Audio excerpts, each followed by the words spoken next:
Benarkah demokrasi itu mahal? Yang pasti jawabannya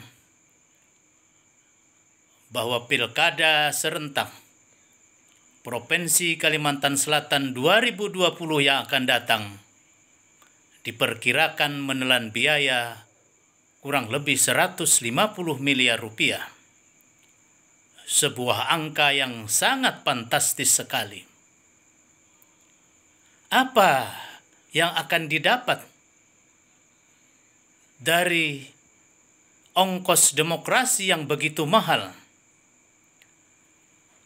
Tentu kita bertanya, apakah hanya akan melahirkan calon-calon koruptor baru yang banyak terjadi akhir-akhir ini di tanah air kita tercinta ini? Tidak, tentu kita tidak menginginkan hal demikian terjadi. Demokrasi dengan ongkos yang mahal ini harus menyadarkan masyarakat bahwa setiap orang, setiap individu, setiap warga negara menentukan nasib bangsa, nasib masyarakat 5 tahun mendatang.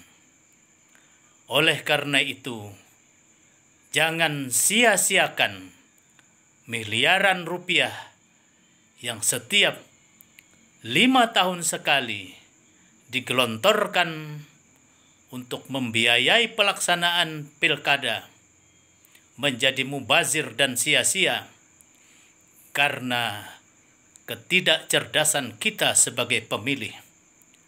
Fahmi Amrusi, Rumah Banjar, melaporkan.